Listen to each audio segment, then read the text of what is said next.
Bonjour, on est ici au cabinet Martin, encore une fois, pour une nouvelle présentation sur un muscle qui est très intéressant et qui effectivement dans cette période de confinement risque de se contracter plus que d'habitude. Alors, pourquoi ça? Je vous ai fait aujourd'hui un petit dessin, vous m'excuserez parce que le dessin n'est pas complètement exact anatomiquement, pour ceux qui vous aimez l'anatomie, mais ça nous permet d'avoir une base déjà. Donc, vous voyez ici notre colonne vertébrale, d'accord? Alors, je vais chercher ma colonne vertébrale. Voilà Folio qui est avec nous. Donc, nous avons dessiné le bassin, nous avons dessiné la colonne vertébrale, vous voyez ici tous les nerfs qu'on n'a pas fait, mais pour que vous pourriez comprendre un tout petit peu comment ça fonctionne. Il y a un muscle qui se situe ici, le nerf vertébrale, de la 5e pratiquement jusqu'à la 2e, même la première, et les insertions ils vont aller directement jusqu'à votre jambe. Donc, quand on est en train de courir, c'est ce mouvement-là. Vous voyez les foulées qui font comme ça. Les coureurs d'élite, c'est exactement ça. Ce muscle-là, en fait, il est situé à côté du rein. Alors pourquoi je vous explique tout ça? Parce que nous adorons le café, nous adorons la Coca-Cola, nous adorons plein de choses qui effectivement peuvent déranger notre rein, peuvent déranger notre système musculo-squelettique. Et dans l'idéal, ça serait de pouvoir y travailler ces muscles qui on l'appelle, bon, je ne sais pas ici en France, mais en Espagne on l'appelait les muscles poubelles.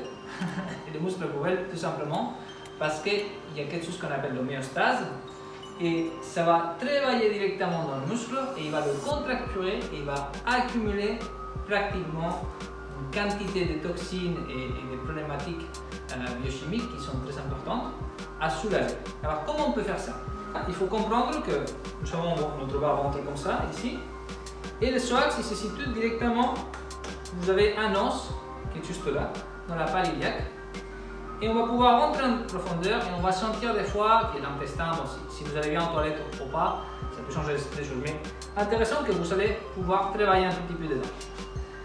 Mais, avant de commencer à vous faire mal, je vais vous montrer l'exercice. Maintenant, on s'assoit par terre et je vais vous montrer comment on fait pour localiser un tout petit peu notre muscle.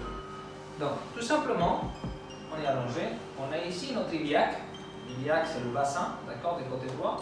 Et on va sentir une espèce de protubérance, un os que des fois, quand on se cogne, ça fait mal. Donc, on va rentrer un tout petit peu notre main à l'intérieur et on va essayer de masser circulairement un tout petit peu pour essayer de soulager un peu la tension. Donc, si vous prenez votre abdos, d'accord, vous verrez qu'à côté, vous avez une certaine facilité pour passer, même votre intestin. Une autre façon de localiser, c'est que vous prenez le latéral de votre côte flottante, votre côte ici, et vous allez voir que vous allez pouvoir, la main, aller chercher à l'intérieur. D'accord?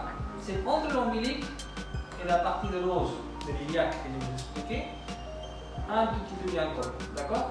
Donc vous toucherez à plein de structures, que ce soit l'intestin, que ce soit le psoas, que ce soit l'iliaque. Mais ce qui est important, c'est que ça se détend au fur et à mesure. D'accord? Un massage, ça ne fait pas de mal à personne. Tout doucement, vous pouvez détendre d'un côté comme de l'autre. Donc, du coup, maintenant qu'on est allongé dans cette position-là, je vais vous montrer comment on peut faire pour le travailler et pour savoir si vraiment votre psoas il est un peu tensionné, ce qui provoquerait des douleurs de dos. Donc, on va se mettre un tout petit peu de côté, d'accord? Et on met les deux jambes comme ça. Si votre psoas il va directement des dernières vertèbres du dos jusqu'à votre fémur, ça va être simple. Vous allez mettre la jambe un peu en arrière pour que le genou vienne toucher par derrière au niveau du sol. Donc, si votre genou ne touche pas et il reste comme ça, c'est que vraiment la musculature, il faut la travailler, il faut l'assouplir. Plus vous allez en arrière, plus vous allez rentrer aussi en association avec d'autres structures, ça peut être l'iliaque, ça peut être les lombaires et tout ça, d'accord? Donc, à ce moment-là, toujours chercher à laisser tomber votre jambe et la travailler, même en même temps, vous pouvez travailler là-dessus.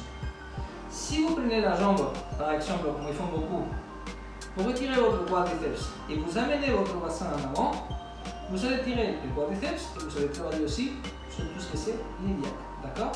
Très intéressant. Vous pouvez le faire debout ou vous pouvez le faire allongé latéralement. D'accord? Attention, si vous le faites comme ça, Pour ceux que vous avez des problèmes de genoux, faites attention, ça peut faire très très mal. D'accord? De l'autre côté, vous voyez, il y a toujours un côté qui est plus tensionné que l'autre, celui-là. Vous voyez moins de difficultés que par la droite. Pour l'histoire posturaire. D'accord?